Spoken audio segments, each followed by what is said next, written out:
Slower ball. Now then, it's Trent Bolt again. Is Trent Bolt sure about it? Do they have to look? Oh no! आपने circus भी देखा होगा और circus के actors को perform करते हुए भी देखा होगा। वहीं ड्रामे या फिल्मों में भी एक्टर्स को देखा होगा, जो कास्ट होता है और डायरेक्टर के इशारे पे आते हैं, अपना परफॉर्म करके चले जाते हैं और कट होके जब कट आता है, जो उसका वो परफॉर्मेंस होती है या शूट होता है, वो उसको चले करके चले जाते हैं।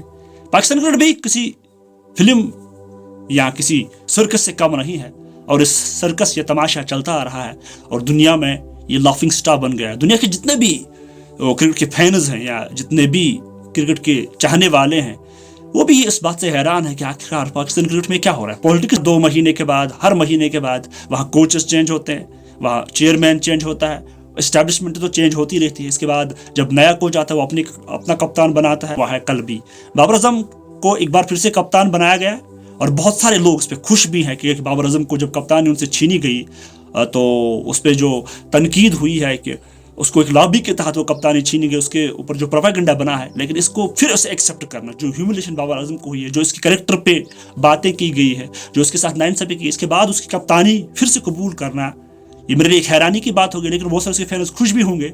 लेकिन यहाँ उसके कैरेक्टर की जो बात आती है ना, ज़मीर की बात आती है ना, मुझे लगता है आज उसने खोया है मेरी नज़र में अपने ज़मीर को, जिस तरह से उसको। और एज ए बैटर वो बहुत अच्छा खेलते हैं, कप्तानी में वो दबाव लेके खेलते हैं और उसकी परफॉर्मेंस भी अच्छी नहीं रही है एज ए कप्तान। हालांकि टीम को 2 सेमीफाइनल्स तक पहुंचाया है, लेकिन एज ए कप्तान उसकी परफॉर्मेंस इसके बाद उसकी फॉर्म फिर से लौटी थी। अब यहाँ पे बात यह है ना कि जो पाकिस्तान क्रिकेट में नहीं होता था, एक बॉन्ड टीम में होता था, बाबर आजम ने वो बॉन्ड बनाया था। 2 साल में एक दोस्ती वो झलक रहा था, वो छलक रही थी उनकी टीम में।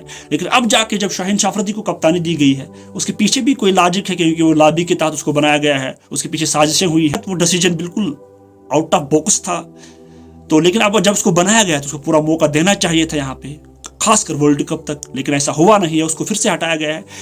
लेकिन दूसरी बात यहाँ पे, वसीम ने रिटायरमेंट ऑफ टीम में आए, इसके बाद आमिर टीम में आए, अब बाबर आजम कप्तान बने। लेकिन ये भी ये जानते हैं बोर्ड कि जिस तरह इमाद और आमिर ने वर्ल्ड कप के दौरान स्टूडियोज में बैठ के बाबर आजम के खिलाफ जो भी बातें कर रहे थे, आज वो कैसे कप्तानी में खेलेंगे, ये भी उनको सोचना था। अगर आपको उनको टीम में लाना था दोबारा, तो फिर बाबर आजम को कप्तान क्यों बनाया गया? क्या आप फिर से वो रिफ्ट क्रिएट करना चाहते टीम में? आखिरकार जो मसला है ना पाकिस्तान बोर्ड्स का, जो भी जितने भी आते हैं, they want unity to break in the team, क्योंकि उससे फिर उससे मजा आता है, उनका यही होता है, क्योंकि लॉबी होते हैं, अपने फेवरेट प्लेयर्स होते हैं, वही अब वो कर रहे हैं। शाहीन शाह अफरीदी या बाकी, और दूसरी शॉकिंग न्यूज़ ये भी आ रही है कि शाहीन शाह अफरीदी के नाम पे जो बयान जारी किए, जो स्टेटमेंट जारी किए उसके बोर्ड ने, without the consent of Shaheen Shah Afridi, उसके नाम पे किए हैं कि is happy with the Babar Azam captaincy again. ये भी एक शॉकिंग न्यूज़ है और पाकिस्तान में होता रहता है इस तरह की चीज़ें। और अब इसके क्या होगा आप खुद जानते होंगे, क्योंकि शाहीन शाह अफरीदी एक स्ट्राइकर बॉलर है। अगर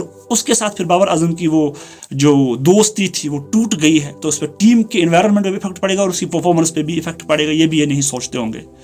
दूसरी बात यह है कि पहले ये भी डिसीजन गलत था कि आमिर और इमाद को वापस लाना था, क्योंकि अगर आप उनको शायद वनडे में बड़े फॉर्मेट में ला सकते थे, वर्ल्ड कप में जहाँ आपको कमी थी, लेकिन T20 में आपके पास इतने प्लेयर्स थे अवेलेबल कि जो उनकी जगह कमी, और तो फिर ये उनके साथ भी नाइंसाफी है, जो डोमेस्टिक परफॉर्म करके आए हैं या जो T20 में अच्छा परफॉर्म करके आए हैं, अब उनसे कोई माने नहीं रखती है। इसमें से बहुत सारे ऐसे प्लेयर्स हैं जो परफॉर्म करके आ रहे हैं। वसीम जूनियर, जिनने वर्ल्ड कप में भी बेहतरीन गेंदबाजी की है, लेकिन उसको हमेशा बली का बकरा बनाया गया है, क्योंकि जब भी इसके अलावा भी आपके पास बहुत यंगस्टर्स हैं जिन्हें आपको ग्रूम करना था, लेकिन वो जो फ्यूचर बन सकते थे उनको सीन से गायब किया, और जो पुराने बूढ़े हो गए रिटायरमेंट लेकर उनको वापस ले आ रहे हैं। इससे आप अंदाजा लगा सकते हैं कि पाकिस्तानी क्रिकेट कहाँ, डायरेक्शन कहाँ है। लेकिन यही पाकिस्तान क्रिकेट में होता रहता है और यही उनका एक मिजाज है, सर्कस बन रहा है। आगे देखते हैं क्या कुछ हो सकता है वर्ल्ड कप के दौरान, और क्या ये टीम की यूनिटी बन सकती है, क्या बाबर आजम फिर से इस टीम को यूनाइट कर सकती है? बहुत बड़ा सवाल है।